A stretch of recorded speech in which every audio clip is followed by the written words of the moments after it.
A ball of mass 100 gram is projected with velocity 20 meter per second at 60 degree with horizontal. The decrease in kinetic energy during the motion of the ball from the point of projection to highest point is. बहुत common सवाल है ये, इतनी बार पूछा गया है JEE में कि हद से ज़्यादा बार, हर साल आता है, ठीक है। तो डिक्रीज इन काइनेटिक एनर्जी बताना है हमें। तो कहाँ से, पॉइंट ऑफ प्रोजेक्शन से लेके हाईएस्ट पॉइंट तक, ठीक है। ये हाईएस्ट पॉइंट मान लो, ये पॉइंट ऑफ प्रोजेक्शन मान लो।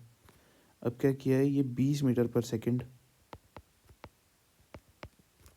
यहाँ से प्रोजेक्ट किया है, कौन से एंगल पे, 60 डिग्री एंगल पे। तो ये एक्स एक्सेस हो जाएगा, ये सॉरी ये वाई एक्सेस हो जाएगा, ये एक्स एक्सेस हो जाएगा। ये यहाँ से 60 डिग्री बना रहा है ना। मास दे रखा है हमें, इसके दो कंपोनेंट्स होंगे यहाँ पर, एक हॉरिजॉन्टल एक वर्टिकल। तो हॉरिजॉन्टल क्या हो जाएगा अपना, हॉरिजॉन्टल कंपोनेंट हो जाएगा इसका 20 साइन 60 डिग्री, तो मतलब √3/2। और नीचे हॉरिजॉन्टल क्या हो जाएगा अपना 20/2, क्योंकि 20 cos 60 है ना। तो ये हो जाएगा Vx, ये हो जाएगा Vi। तो जो हमारी वेक्टर फॉर्म में वेलोसिटी होगी वो 20 √3/2 प्लस 20, ये हो जाएगी जे कैप, ये हो जाएगी 20 मतलब 10। इसको कन्वर्ट कर देते हैं, ये हो जाएगी 10 आई कैप प्लस 10 √3 जे कैप। ये हो जाएगी हमारी वेलोसिटीज़, कहाँ की, एक्स डायरेक्शन में और वाई डायरेक्शन में। अब हाईएस्ट पॉइंट पे देखो, हमें काइनेटिक एनर्जी निकालने के लिए भी वेलोसिटी चाहिए। तो हाईएस्ट पॉइंट पे हमारी जो वी परपेंडिकुलर होती है, मतलब कि वी वाई कैप जो होगी वो ज़ीरो हो जाएगी फाइनल, यहाँ पर हाईएस्ट पॉइंट पे, एट हाईएस्ट पॉइंट। ये चीज़ याद रखना कि जो हाईएस्ट पॉइंट होता है वहाँ पर हमारी वेलोसिटी ज़ीरो हो जाती है, परपेंडिकुलर वाली।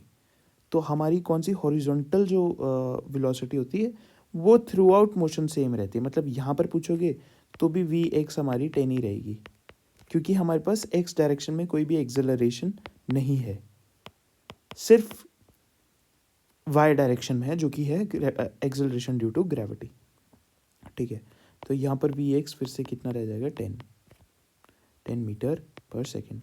तो यहाँ पर जो वेलोसिटी भी होगी पूरी की पूरी वो भी 10 मीटर पर सेकेंड आई कैप में ही होगी, प्लस 0 जे कैप, ठीक है। अब क्या करना है, हम डिक्रीज इन काइनेटिक एनर्जी निकाल लेते हैं। तो डिक्रीज इन काइनेटिक एनर्जी क्या हो जाएगी, हमारी जो फाइनल वेलोसिटी है, सॉरी फाइनल काइनेटिक एनर्जी है माइनस इनिशियल काइनेटिक एनर्जी।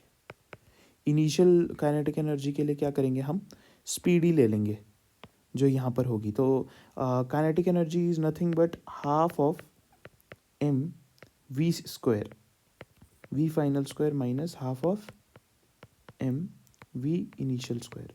यहाँ पर जो वी होता है, V is nothing but speed, ठीक है। क्योंकि काइनेटिक एनर्जी हमारी स्केलर क्वांटिटी है, वेक्टर नहीं है। एनर्जी हमेशा स्केलर क्वांटिटी होती है, तो जो वी होगी वो भी वेलोसिटी नहीं, स्पीड ही होगी। तो इनिशियल स्पीड और फाइनल स्पीड, तो ये मैंने वेक्टर में इसीलिए तोड़ा है यहाँ पर स्पीड को, है ना। वेक्टर में मैंने इसीलिए तोड़ा है ताकि मैं तुम्हें ये फाइनल वेलोसिटी वाला कंसेप्ट समझा सकूं, ठीक है।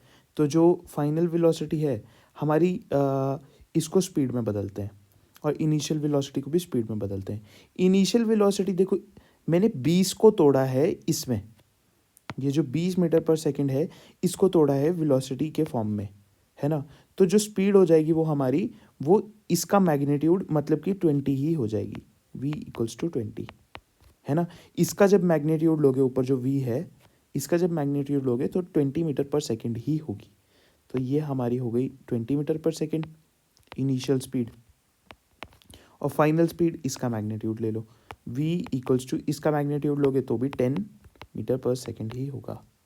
ये फाइनल है, डाल दो अब इसमें, है ना। तो हाफ m क्या है हमारा 100 ग्राम, सो 0.1 kg, है ना। फाइनल हो जाएगी 100 माइनस इनिशियल हो जाएगी 400 का स्क्वायर लिया है मैंने बेसिकली, है ना।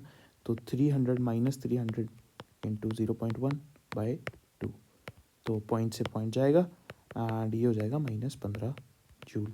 इतना डिक्रीज़ है, तो माइनस साइन जो है वो कुछ नहीं दिखा रहा, डिक्रीज़ दिखा रहा है बस, है ना। तो माइनस से डरना नहीं है, तो आंसर आ गया हमारा 15, सी ऑप्शन हमारा करेक्ट आ गया। ठीक है, ये चीज़ तुम समझ गए होंगे, मैं आशा करता हूँ कि ये जो वेलोसिटी है मैंने इसीलिए तोड़ के लिखी है ताकि तुम्हें समझ आए कि वी कैप में मैंने इसीलिए बदला है इसको, जो हमारी 20 मीटर पर सेकेंड थी ये हमारी स्पीड ही थी। ठीक है, इसको मैंने डायरेक्शंस में इसीलिए तोड़ा है ताकि मैं ये बता सकूं कि जो हाइट, जो मैक्सिमम हाइट वाली पोजीशन होती है वहाँ पे हमारी परपेंडिकुलर वेलोसिटी मतलब वाई एक्सेस वाली वेलोसिटी ज़ीरो हो जाती है। एक्स एक्सेस में जो वेलोसिटी है वो सेम रहती है थ्रू आउट मोशन, अगर एक्सेलरेशन एक्स डायरेक्शन में कोई ना हो तो, क्योंकि वाई डायरेक्शन में हमें पता है कि जी लग रहा होगा, gravitational acceleration due to gravity लग रहा होगा। ठीक है, तो हमारा आंसर क्या आ गया 15 जूल।